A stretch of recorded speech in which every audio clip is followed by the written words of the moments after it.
Hujan deras mengguyur desa Kertawening malam itu. Petir sesekali menyambar, seakan ikut menyuarakan kemurkaan alam. Di balik tirai hujan itu, TPU desa yang biasanya sepi kini menjadi pusat perhatian. 3 hari lalu, seorang pemuda bernama Reza dimakamkan di sana.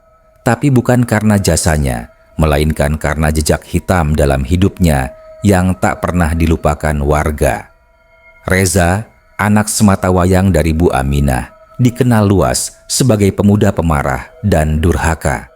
Sejak ayahnya meninggal karena serangan jantung mendadak 2 tahun lalu, Reza berubah drastis. Dulu ia dikenal ramah, ceria, dan rajin salat. Tapi kehilangan sang ayah membuatnya seperti kehilangan arah. Ia berhenti kuliah, menganggur, dan mulai bergaul dengan teman-teman yang merusak. Bu Aminah, seorang guru ngaji dan penjual gorengan di pasar, berusaha menenangkan anaknya. Tapi nasihat demi nasihat dianggap sebagai omelan. Reza sering memaki ibunya di depan umum. Bahkan beberapa kali sempat terdengar suara piring pecah dari rumah mereka. Kalau bukan karena emak, bapak nggak mati cepat. Begitu teriakannya yang pernah didengar warga ketika malam Jumat Legi, tepat 2 minggu sebelum ia meninggal.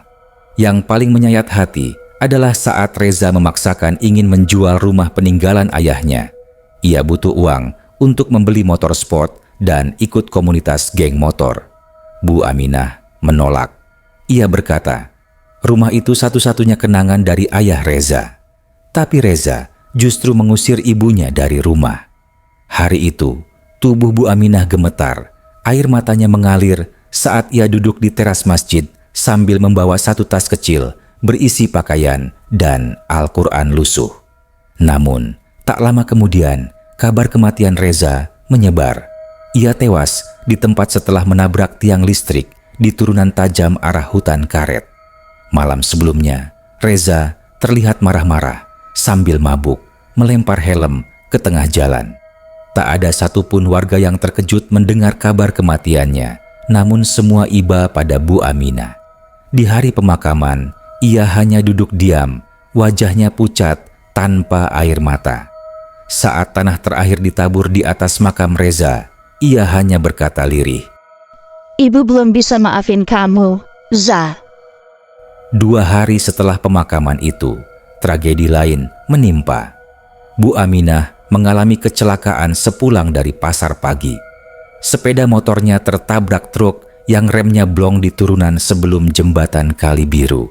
Tubuhnya terpental sejauh 5 meter, kepalanya menghantam pembatas jembatan. Ia meninggal di tempat. Warga geger dan banyak yang mengaitkan kejadian itu dengan kematian Reza. Namun, misteri baru justru dimulai setelah pemakaman Bu Aminah.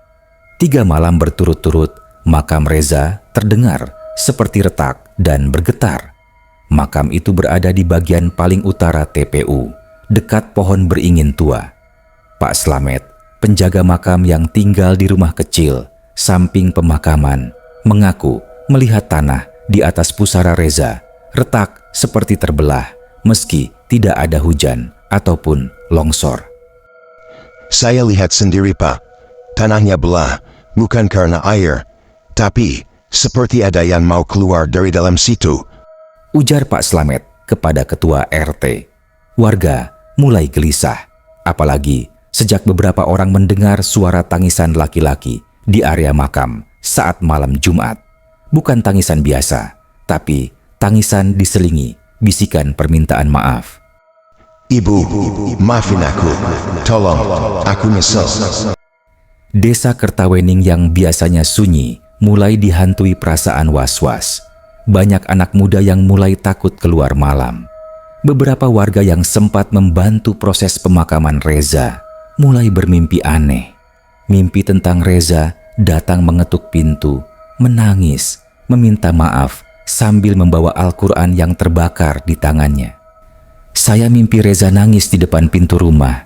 Dia bilang, "Tolong bilangin ibu aku nyesel, aku kangen, aku mau pulang." tapi wajahnya gosong dan matanya nggak ada, kata Bu Retno, tetangga sebelah rumah almarhum. Teror ini perlahan menjalar. Ayam peliharaan warga mulai mati satu persatu dengan leher terputus.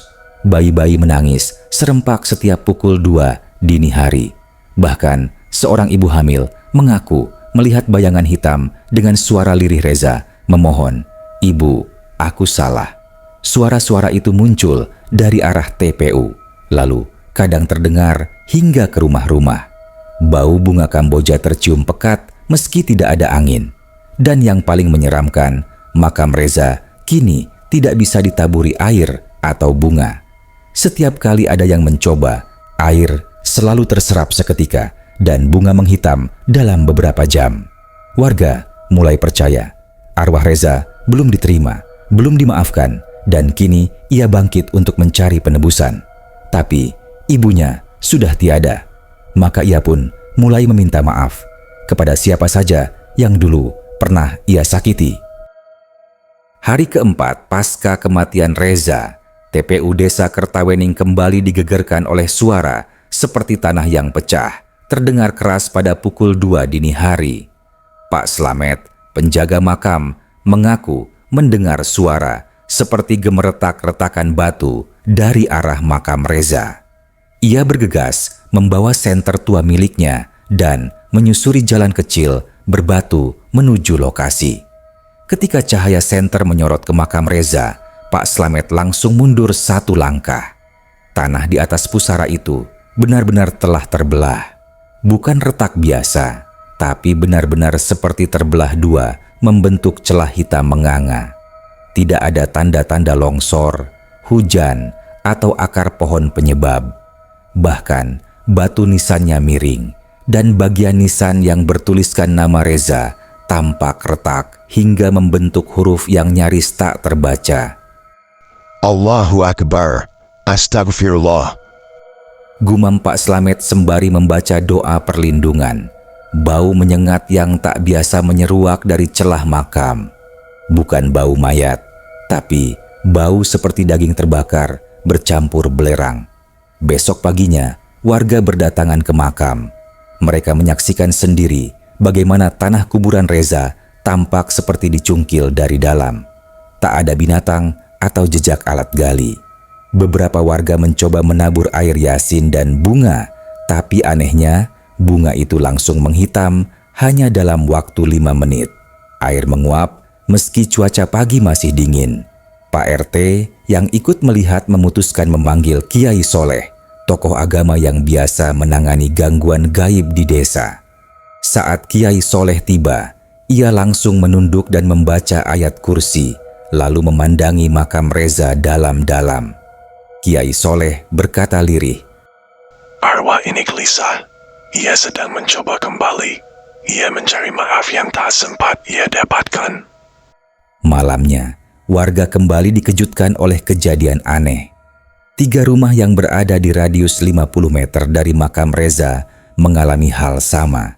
Lampu mendadak mati, kaca jendela berembun dari dalam, dan semua penghuni rumah mendengar ketukan pelan di pintu sebanyak 3 kali. Saat mereka mengintip, tak ada siapa-siapa. Namun bau kemenyan terbakar menyebar dari arah depan rumah. Yang paling mengerikan dialami oleh Pak Wardi, salah satu warga yang dulunya sempat menegur Reza karena suka ngebut di gang sempit. Malam itu, Pak Wardi mendengar suara orang menangis di dapur. Ia pikir itu istrinya, tapi saat dihampiri, suara itu hilang. Ketika ia masuk kamar, istrinya masih tertidur pulas. Tapi di meja makan ada bekas tapak tangan penuh tanah basah. Di tengah tapak tangan itu tertulis, "Aku mau minta maaf." Warga pun ketakutan. Mereka menggelar pengajian malam untuk menenangkan suasana. Tapi dalam pengajian itu, beberapa orang kesurupan. Mereka berbicara dengan suara Reza yang serak dan penuh sesal. Ibu, di mana ibu? Aku nggak tahu jalan pulang. Ibu marah ya? Tolong, bilangin ibu aku. Aku nyesel. Aku nggak mau di sini. Panas, gelap, bau. Tolong. Kiai Soleh langsung menenangkan dan menutup pengajian dengan doa khusus. Tapi malam-malam berikutnya justru semakin kacau. Anak-anak kecil menangis tiap tengah malam dan menunjuk ke langit-langit rumah sambil berkata, "Itu Kak Reza, mukanya gosong, minta digendong." Salah satu peristiwa paling menyeramkan terjadi pada Sari, gadis tetangga yang pernah dimaki Reza karena tak membalas chatnya.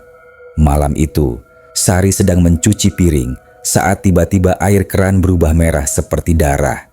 Ia teriak memanggil ibunya, tapi tak ada sahutan.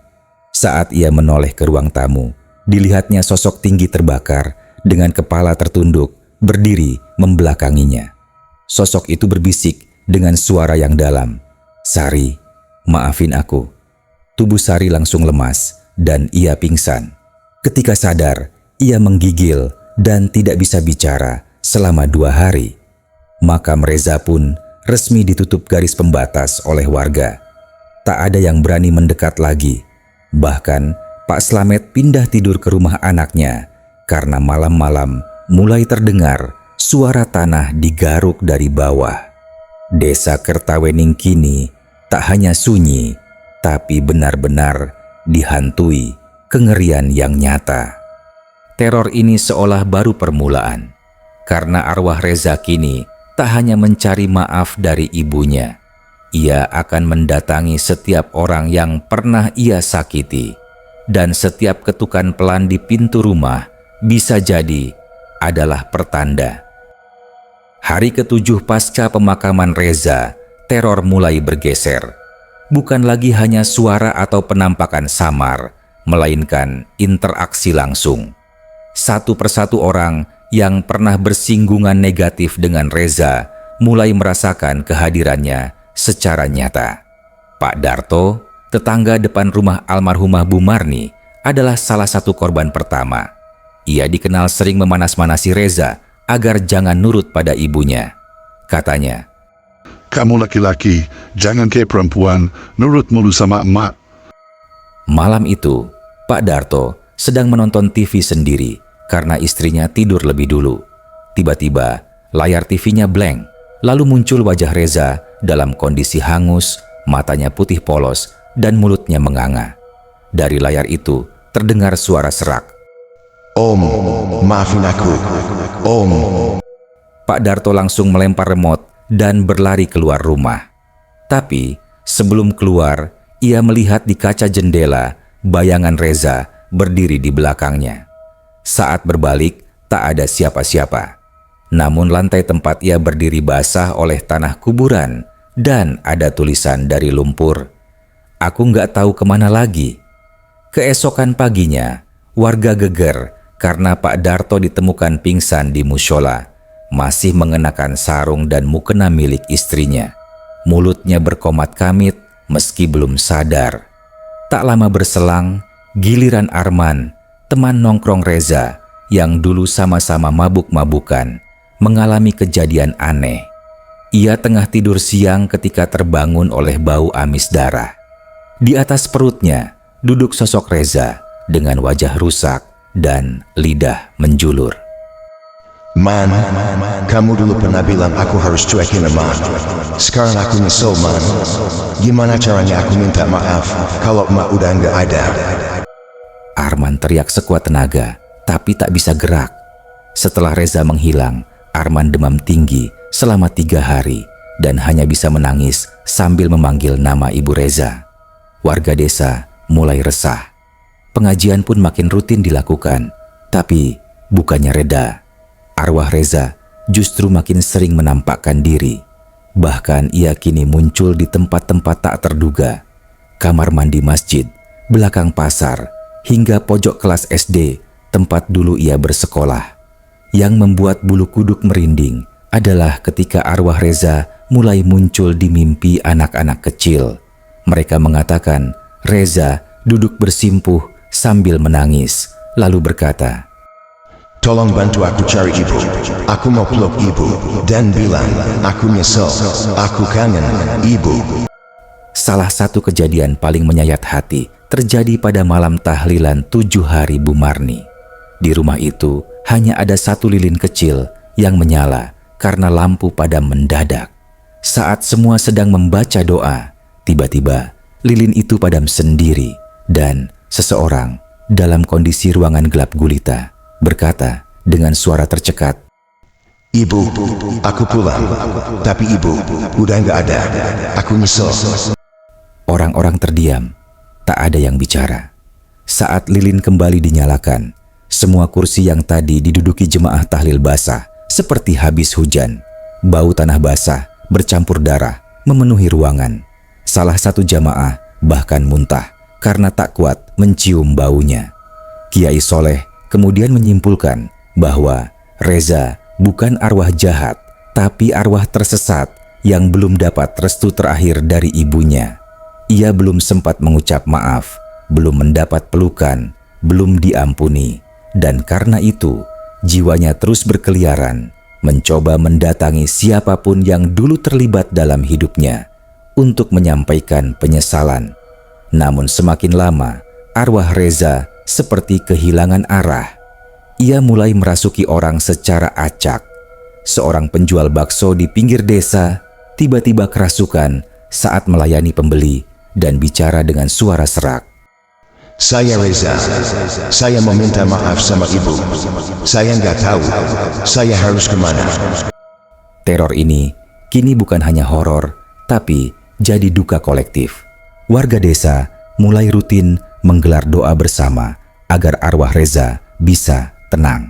Namun, Kiai Soleh berkata, Satu-satunya jalan agar arwah itu tenang adalah jika seseorang yang mewakili almarhumah Bu Marni dengan ikhlas memaafkan Reza secara langsung di makam. namun siapa yang berani datang ke makam yang terbelah, berbau belerang, dan kadang terdengar suara orang menangis dari dalam tanah. Hari itu cuaca sangat panas, langit nyaris tak berawan, tapi hawa aneh terasa menyelimuti desa. Udara seperti menekan dada dan burung-burung tak bersuara. Warga percaya arwah Reza makin gelisah. Kiai Soleh akhirnya menunjuk satu orang untuk mewakili almarhumah Bu Marni memberikan maaf kepada Reza. Orang itu adalah Ibu Lina, adik kandung Bu Marni, yang secara fisik sangat mirip dengannya dan memiliki hubungan cukup dekat dengan Reza semasa kecil. Bu Lina, ini bukan sekadar ziarah. Ini ujian iman. Reza butuh satu pintu terakhir agar jiwanya tenang. Tapi kalau ibu tak siap, jangan dipaksa. Ujar Kiai Soleh. Bu Lina mengangguk, matanya sembab tapi penuh keteguhan.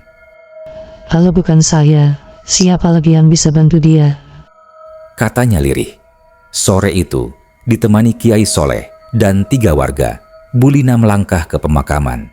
Suara angin mendesis pelan dan rerumputan di sekitar makam Reza tampak layu seketika. Tanah makam masih retak, seperti terbelah, dan aroma anyir darah menyengat kuat di sekitar gundukan itu.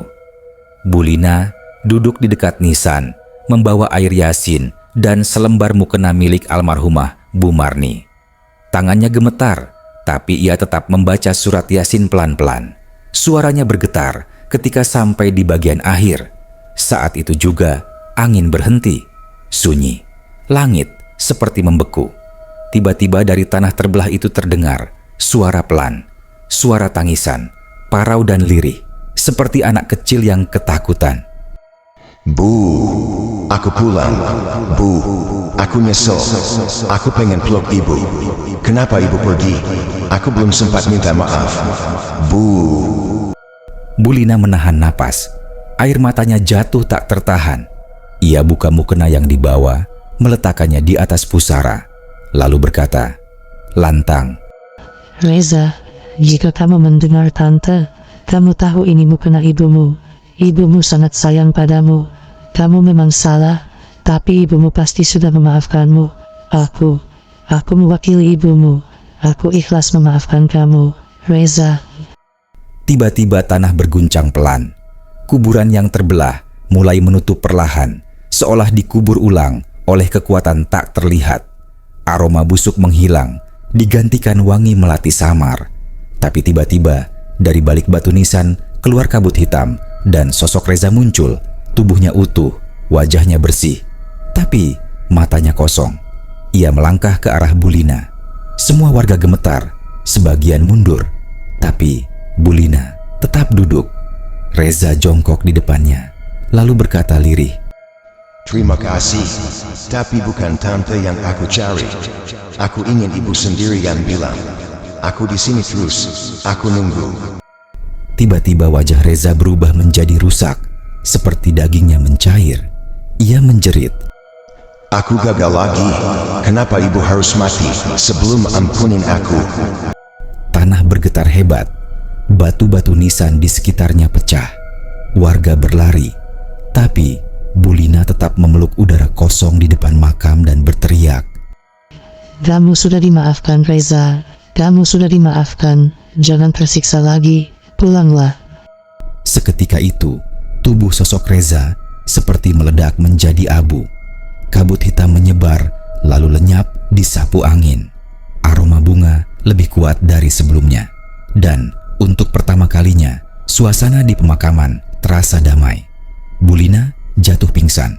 Ia terbangun 2 hari kemudian di rumah sakit. Tapi sejak kejadian itu, ia tak bisa bicara, hanya bisa menulis. Dan tulisan pertamanya adalah, dia sudah tenang. Dia minta terima kasih untuk semua yang mendoakan. Kiai Soleh mengumumkan bahwa teror telah berakhir. Tapi bekas luka di tanah tempat Reza dimakamkan tetap tak bisa tumbuh rumput. Sebagian warga masih mengaku melihat siluet remaja duduk di pusara sambil membawa bunga setiap malam Jumat. Setelah kejadian di pemakaman, kehidupan warga sempat kembali normal. Tak ada lagi teriakan di malam hari, tak ada aroma busuk atau suara langkah kaki tanpa wujud. Namun, keheningan itu hanya berlangsung 1 minggu. Karena kemudian, satu persatu warga mulai bermimpi aneh. Dalam mimpi itu, mereka melihat Reza bukan sebagai arwah penasaran, tapi sebagai sosok remaja biasa yang tersenyum berdiri di depan rumah mereka sambil membawa bunga melati. Ia berkata kalimat yang sama kepada semua orang. Aku minta maaf. Tolong sampaikan maafku pada yang lain. Mimpi itu dialami oleh Pak Rono, tetangga yang pernah memaki Reza di jalan karena motornya bising. Dialami juga oleh Bu Surti, pedagang warung yang pernah menolak Reza saat minta utang rokok. Bahkan oleh anak-anak kecil yang dulu sering diledekin Reza karena tubuh mereka gempal atau wajah mereka berjerawat. Satu persatu warga mendatangi rumah Kiai Soleh, bingung dan ketakutan. Mereka merasa seperti dihantui rasa bersalah, meskipun Reza yang bersalah. Kiai Soleh menjawab dengan tenang, Arwah Reza masih mencari pintu maaf. Ia sadar selama hidup banyak menyakiti orang, dan sekarang ia ingin benar-benar tenang. Tapi maaf, tak bisa datang kalau kita semua masih menyimpan dendam. Atas inisiatif warga, digelarlah doa bersama di mushola, bukan tahlilan biasa. Kali ini, seluruh warga diminta menyebutkan di dalam hati hal apa yang pernah mereka alami bersama Reza, baik atau buruk, lalu secara ikhlas memberikan maaf kepadanya. Suasana malam itu sangat haru. Banyak warga menangis, bukan karena takut, tapi karena teringat bahwa di balik sikap kasarnya, Reza pernah membantu menolong tetangga yang jatuh dari sepeda, ikut gotong royong meski sering mengeluh, atau diam-diam memberi makan kucing-kucing liar di masjid. Ketika doa selesai dan semua lilin dimatikan, terdengar suara angin berdesir seperti bisikan halus di telinga semua orang. Dan di pintu mushola, samar terlihat sesosok remaja berdiri sebentar, tersenyum, lalu memudar. Besok paginya, sebuah kejadian mengejutkan terjadi. Batu nisan Reza yang semula retak, kini utuh kembali. Tapi bukan hanya itu, ada ukiran kecil di bagian bawah nisan yang tak pernah ada sebelumnya. Ukiran itu berbunyi, "Terima kasih untuk maafmu. Jangan ulangi salahku." Tak ada yang tahu siapa yang menulisnya, karena tak seorang pun pernah menyentuh nisan itu sejak malam ziarah Bulina. Sejak saat itu, tidak ada lagi gangguan. Desa kembali damai. Tapi, kisah tentang Reza dan kuburan terbelahnya menjadi legenda kelam yang diajarkan dari generasi ke generasi. Dan setiap malam Jumat Kliwon, warga masih sering melihat bunga melati segar di atas makam Reza, padahal tak seorang pun pernah meletakkannya. 3 minggu setelah doa bersama itu, desa benar-benar sunyi. Tak ada mimpi buruk, tak ada gangguan, tak ada aroma melati yang menyengat. Namun, ketenangan itu bukan berarti akhir dari semuanya. Karena malam itu, tepat malam Jumat Kliwon terakhir di bulan Suro, satu kejadian aneh kembali terjadi. Pak Rono, yang dulu paling lantang membenci Reza, tiba-tiba bangun dari tidur pukul 2 dini hari dengan tubuh menggigil. Bukan karena kedinginan, tapi karena ia merasa diseret oleh sesuatu dari dalam mimpi menuju jalan setapak di belakang rumahnya. Tanpa sadar, ia keluar rumah, menyusuri jalan itu hingga sampai di pemakaman. Di sana, sudah berdiri 3 orang lain, Bu Surti, Kiai Soleh, dan Rini, adik sepupu Reza. Ternyata mereka semua mengalami mimpi yang sama, diseret untuk datang ke pemakaman, dan di bawah cahaya bulan pucat, samar terlihat sesosok remaja berdiri tepat di samping makam Reza. Wajahnya pucat, matanya sayu, tubuhnya berbalut kain putih yang tak lagi kotor, tapi bersih dan wangi. Reza menatap mereka satu persatu, lalu berkata dengan suara lirih namun menggema di telinga mereka, Terima kasih karena telah memaafkan, tapi aku belum bisa pergi karena satu orang yang paling aku rindukan belum memberi maafnya. Kiai Soleh menunduk dalam, paham apa maksudnya. Reza menatap nisan ibunya yang berada 2 petak dari makamnya. Ia berlutut, menangis tanpa suara, lalu berbisik, Aku hanya ingin satu malam saja, satu malam untuk berada di sisi ibu, untuk menjaga makamnya, untuk menunggu kalau arwah ibu datang dan melihatku. Mereka bertiga hanya bisa diam menyaksikan arwah anak yang begitu menyesal. Tidak menyeramkan seperti dulu, justru kini terasa menyayat hati. Dalam kesunyian malam itu, angin sejuk berhembus, lalu tiba-tiba muncul bau pandan wangi yang khas. Sosok samar, seorang wanita berjilbab putih, muncul perlahan dari kejauhan. Ia berjalan mendekat ke makam Reza, lalu berhenti di depan nisan. Reza terdiam. Sosok wanita itu mengangkat tangannya, menyentuh kepala Reza dengan lembut dan berkata, Aku sudah maafkan kamu, Nak. Tapi maaf yang sejati bukan untuk ibu, tapi untuk dirimu sendiri. Cahaya terang muncul perlahan. Sosok Reza menatap ke arah Kiai Soleh dan yang lain. Ia tersenyum, lalu tubuhnya perlahan lenyap dalam cahaya putih yang menenangkan. Sejak malam itu, makam Reza dan makam ibunya tak pernah lagi terlihat menyeramkan. Banyak warga datang berziarah bukan karena takut, tapi karena merasa tempat itu membawa pelajaran besar tentang hidup, kesalahan, dan maaf yang terlambat. Kisah ini menyebar luas, sampai media lokal pun menuliskannya. Tapi warga desa menyimpan satu hal yang tak pernah mereka ceritakan keluar. Setiap malam Jumat Kliwon, 2 cahaya kecil sering terlihat berdiri di sisi 2 makam itu, saling berhadapan, seolah masih dalam percakapan terakhir antara ibu dan anak yang terpisah dunia, namun disatukan oleh maaf yang tulus.